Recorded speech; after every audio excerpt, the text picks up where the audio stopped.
so page 39 says it's a two-tailed test.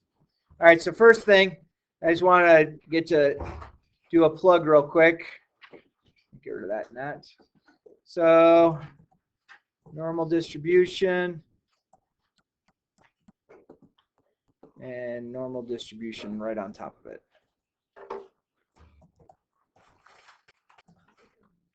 Okay, so we have two normal distributions. So if I wanted to find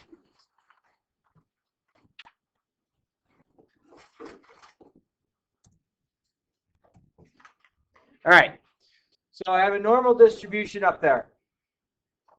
So everyone want to take a shot at this is a one-tail or a two-tail? Two-tail. Does everyone feel comfortable as there's a shaded region to the right, there's a shaded region to the left? Okay.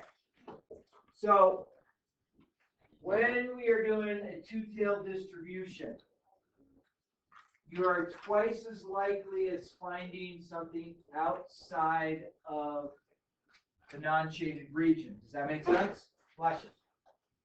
Meaning, what is our default p-value normally? For one tail. 0.05.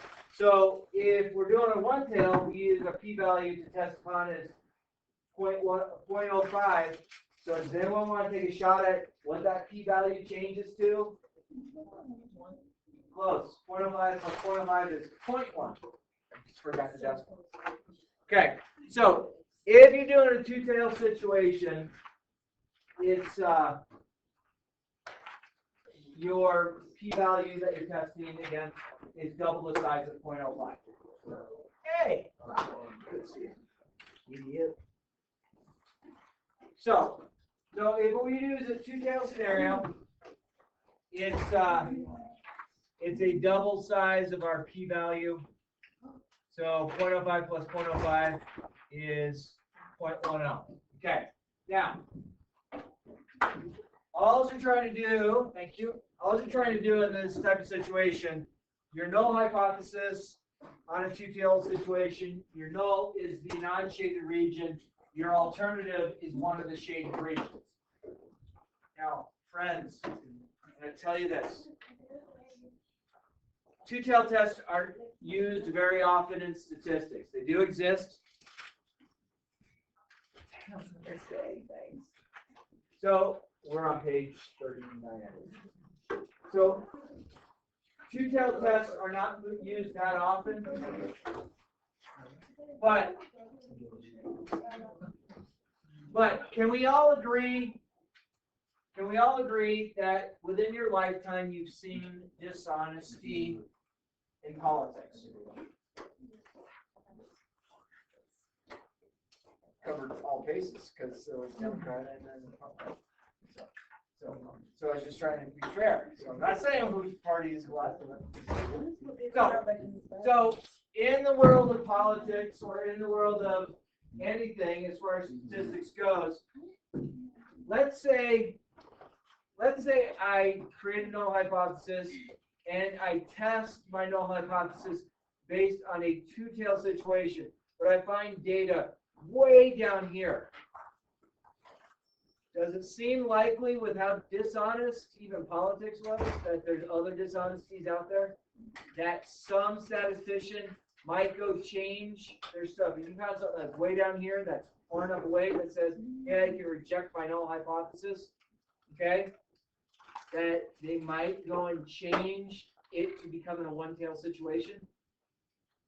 Okay, so I would tell you that more than likely happens a lot more often than you ever know. So you got to be real cautious. And the thing is, when you are publishing, statistics, you really need to be pretty transparent on everything you have. Okay, you don't want to issue doubt. So it says, consider the following scenario. Researchers want to know if sugar consumption has an effect, good or bad, upon migraine headaches. Okay. So they're trying to figure out, hey, if we have people with migraines, if they ingest sugar, does that make them worse or does it make them better? Okay, that's just basically what we're testing. All right, medical researchers in this case don't have a preconceived notion about whether sugar might increase or decrease migraine headaches, so they need to construct a test that is open to either direction. Unfortunately, thank you. Yes. Unfortunately, our sample statistic will show evidence in one direction. It is either above the mean on the right of the bell curve, so in this case, the gray area, or on the left of the bell curve, which is the red area. Okay? All right. If this was a one-tailed test, we would shade away from the mean, and that would represent our p-value. Remember, the proper interpretation of p-value is the probability of obtaining a result at least as unlikely as the one we obtained by random chance. So you tested one, sample, you got a p-value, some situation like that. If I did another random sample like we just had done, did we find something just as unlikely that we had obtained? Says with two-tail hypothesis, probability extends in both directions because you have the right and the left. One being a perfect mirror image of the other. Okay, that's kind of key to know. Now, I'm just going to ask, does everyone feel that the gray area is the same size as the red area? Does it look like they're about the same size? If you have a hard time seeing that, the gray area is 0.059. The red area is 0.059. 0.159. So 0.159, 0.159. Areas are the same. Cool? So it's a mirror image reflected over the mean. Okay? P-value is doubled in two-tailed tests. Okay, we just said that.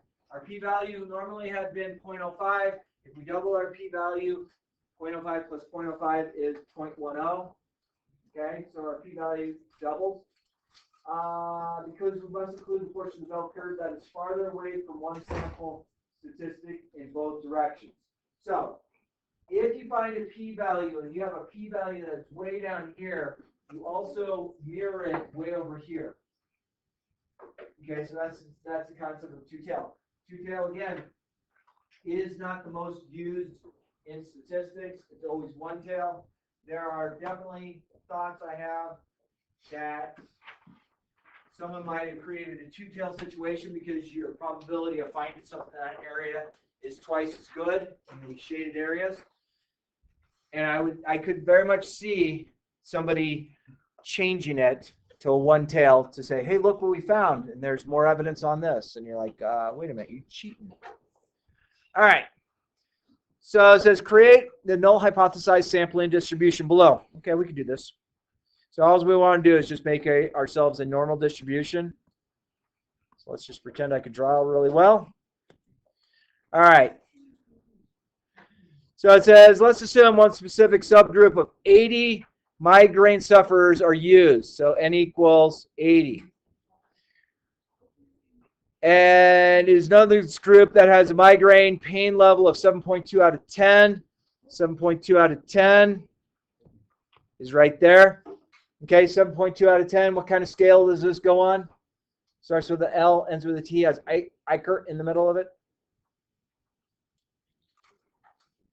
Oh, I'm talking to my wife today. Starts with an L, ends with a T, has Eichert in the middle of it. Likert scale. I feel like Ferris Bueller's teacher right now. All right, and then they told us we do have a standard deviation of 1.1. So because we have a sample, we have to find our standard error. Remember, we use the standard error in place of our standard deviation when we're dealing with the sample. So it's going to be this. So I'm going to get 1.1 divided by the square root of 80. And if we did this math, I'm on the 0.12.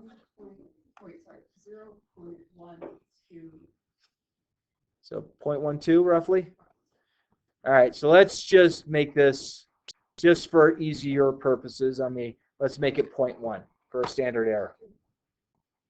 Okay, so that means that over here it'd be 7.3, 7.4, 7.5, 7.1, 7.0, and 6.9. Okay. There we go. That's our sampling distribution. In this case, migraine sufferers. This is going to be a two-tail situation. So we're going to go to the left to the right. It says, let's assume that our sample showed an average pain of 7.8. This is what our study showed. So 7.8 is over here. Okay. And over here, we also have to represent because we're dealing with a two-tail situation. So we have dots on either side. Those dots should be an equal distance from 7.2. Okay. And that's what we have. So if this is 7.8 down here, so you got 0.6, and that should be 6.6. Okay. So those are the two areas that we're trying to look at. Okay. So now we want to look at our p-value. So a one-tail p-value, we're going to say is less than 0.05. If we do a two-tail p-value, we're going to test against 0.10. This is a two-tail event because we're trying to see if sugar has an effect on migraines. We don't know if it makes migraines worse or it makes migraines better. We're trying to test that. All right, so this is when we have to jump on to our friends with the Desmos. So we're going to do normal distribution of 7.2, comma 0.1. And then down below, doesn't matter which direction we'll pick, we'll go 7.8. So we're going to go 7.8 to infinity. And that's what we're going to use on Desmos. You guys excited about Desmos? It's the best day ever.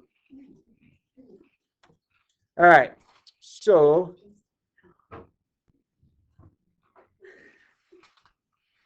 I just lost all of my data. Where am I going? 7.2. And then we go 0.1 right here. So this is our migraine. And we're trying to show that 7.8 or bigger. All right. I think I'm correct so far. All right. So my friends, this is a two-tail situation. Agree? So I'm going to go 9.8658. And then times 10 raised to the negative 10. I'll put this whole thing in parentheses. Oops. And I have to double this. Now, I'm pretty sure we know what the answer is going to be. But if I go times 2 here. Oh, good. We now get a p-value of 1.97 times 10 to the negative 9. 1.97 times 10 to the negative 9.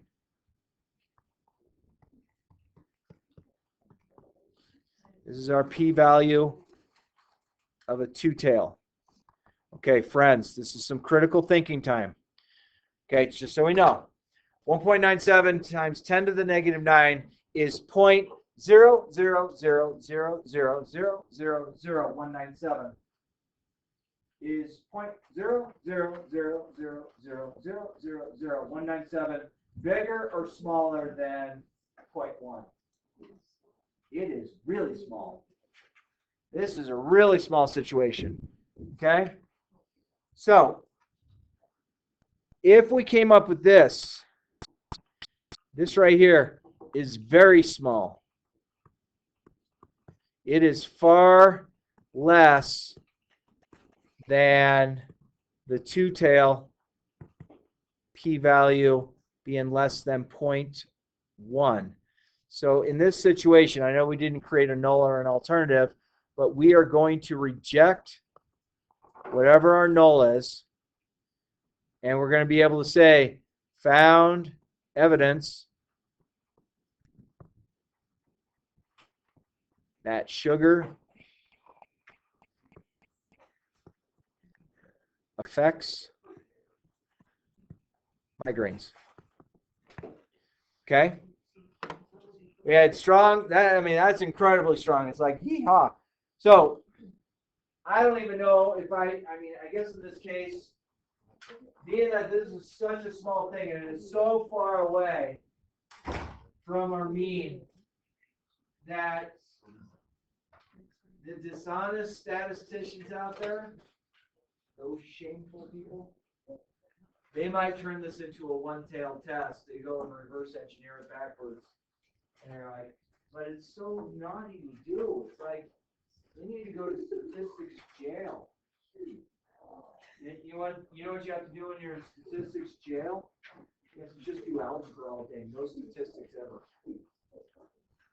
All right, essentially, a two-tailed test requires you to provide two differentiated regions in which one is the mirror image of the other across the symmetry line of the bell curve. We're showing that. This will double the p-value. We said that. So if you change your p-value to an alpha, recognize if you're doing a two-tailed test, you have to double your alpha as well. Does that make sense? So a question might rise at this point. Is it okay to wait until the sample statistic is calculated to decide which direction the evidence supports and to use whichever one-tailed test is appropriate? No, it's really bad. Okay? Unfortunately, people try and hide stuff all the time. You guys ever try and hide like a little answer paper while you're trying to do a test or quiz? No, me either. Okay? You want to know how bad these people are? This is almost as bad. Now, I know none of you have ever done this because you guys are way smarter than I was. But back in elementary school, when you have a true-false test, you make your true-false like that. So if the teacher marks it wrong, you're like, no, that's an F. Am I the only one that ever did that? I did that all the time. Mrs. Patterson, 4th grade, she could not stand me. Chris, I need you to write out the entire word. I don't know how to spell false. I will spell it for you. Okay? Kind of funny. I don't know. I was a tick turd when I was in school. You guys know what a tick turd is? No. Bullshit.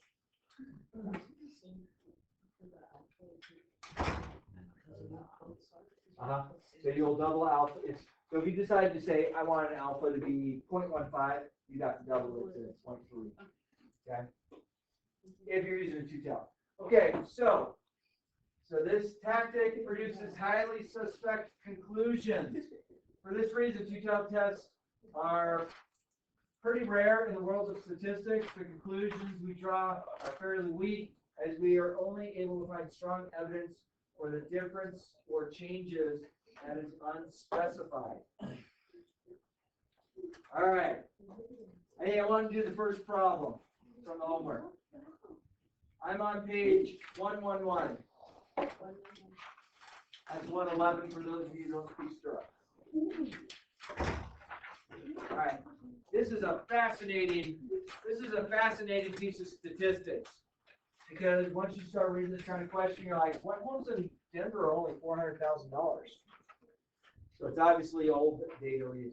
There's a local newspaper claims that the average home sale price in Denver is $400,000. Looks like we're moving to Denver. So the researcher selects 400 random home sales to test this theory. These 400 random homes had an average sale price of $378,000 with a standard deviation of $45,000. Is there strong evidence that the average home price is different than $400,000?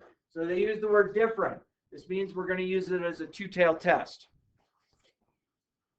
Okay? So, problem number one, get this out of my way, come use that later.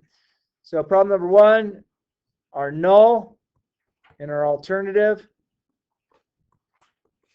So home is equal to 400,000. Home is not equal to 400,000. I don't have a direction that I'm given here. Okay? So equal and not equal. All right, check the assumptions. Okay, the assumptions. 400 random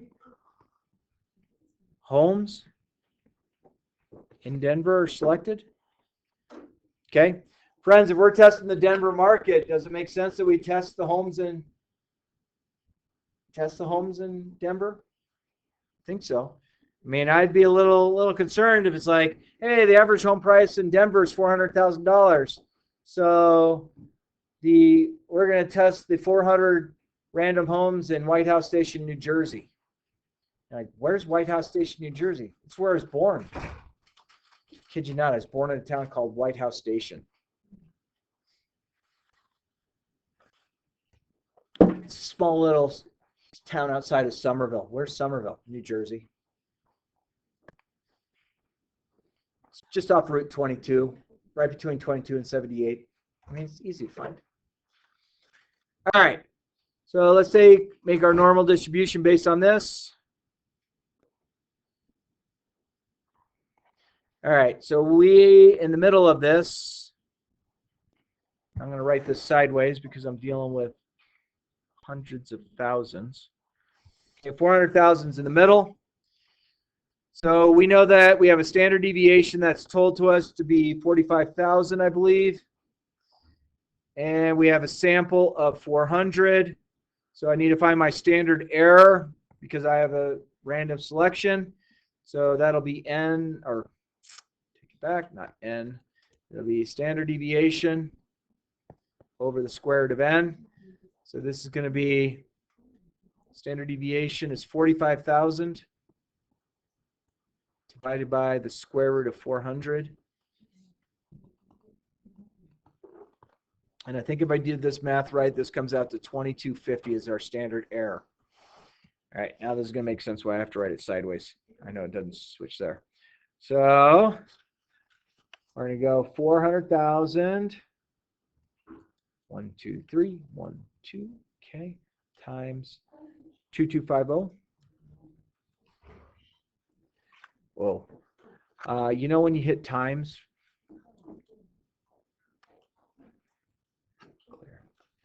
400,000, not 4 million, Chris. 400,000 plus 2250. So this comes down to 402250. Well, hey, Starbucks gift card. I have this kid. Is it an escort? No. Come on, you can make it have fun, make a person cry. It'd be awesome. Maybe. All right. J Clock. If it was the matches incident, it was my fault. All right, then I'm going to add 42250 again. 2250. So again, down here to 404,500. Go one more plus 2250. So I get 406,750. Then let's go the other way. 400,000 minus 2250. 397,750 minus 2250. 395,500. And the last one minus 2250. 393,250. All right, there's our stuff. Yeesh. You get it? Well, here, I'll make it easy for you. I'll just tilt this sideways. Is that going to work? I didn't tilt. I must have the lock on. All right.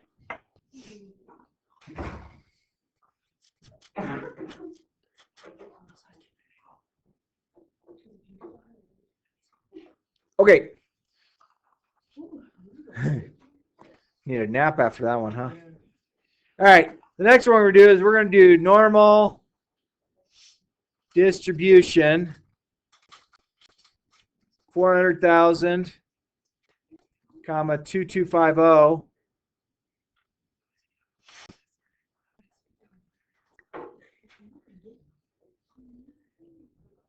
And we found less than 378, so this is going to be negative that 378,000. All right, so this 378,000 is like way in the world down here. Is that what we found? Yeah, 378,000. So we also know that way over here, we also have to test that. So if you go 400,000 minus 378,000.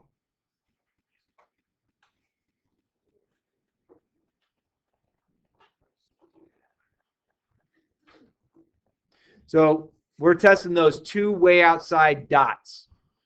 Okay? Good so far? All right. Ooh, I have to do the decimals time. I'm excited. I can't wait to see what this answer comes to. Yes. All right. All right. Let's get rid of this. 400,000. 1, 2, 3. 1, 2, comma 2, 2, 5, 0. There's our normal distribution. We have to do 378,000 or greater. Or I'm going to go smaller than that. 3, 7, 8. 1, 2, 3. All right. So, my friends, not sure if you can actually see the shaded region on this normal distribution, but basically, the shaded region we're talking about is way down here. Is 7, or it's basically 7.0 times 10 to the negative 23, which is 0.2207.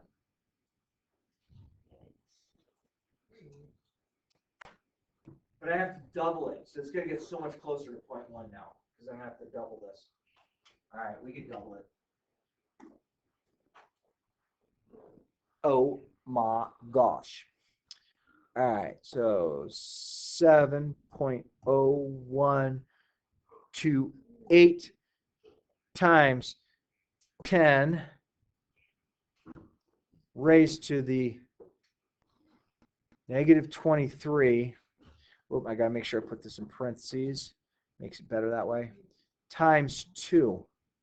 Okay, this is going to be so close. All right, so sweet. We are so much closer to getting to 0.1. So right now, my p-value is 1.4 times 10 to the negative 22. So p-value 1.4 times 10 to the negative 22. Yeah, that's my p-value. Oh my gosh. So they tell us on number 5, they say, hey, use an alpha of 0.05, which means if I'm using an alpha of 0.05, this would be for a one-tail situation. So my alpha on a two-tail has to be 0.10. Okay, little critical thinking time, guys. Is this number bigger or smaller than this number? Is 0.21 zeros with a 1,4 bigger or smaller than 0.1?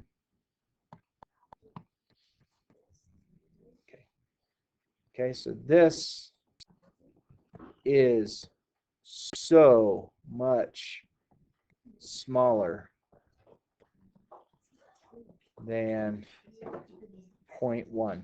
Okay, so with that known, with this here, this right here, okay, friends, anyone want to take a shot? Fail to reject or reject? Reject all day long. Good job. So number 5, we reject the null. We found very strong evidence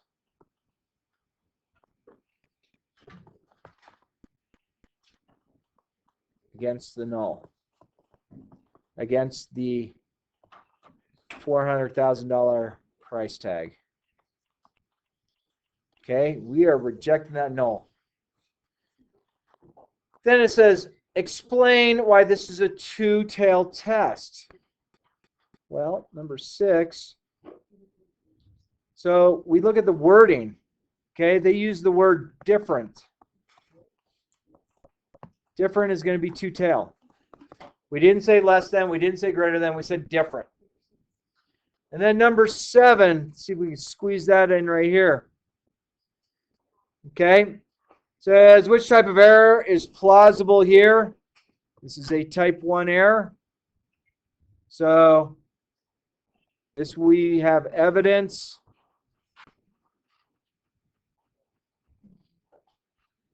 that homes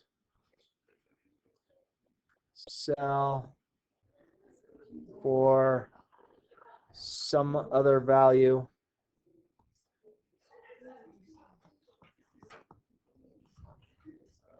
$400,000 when it doesn't happen.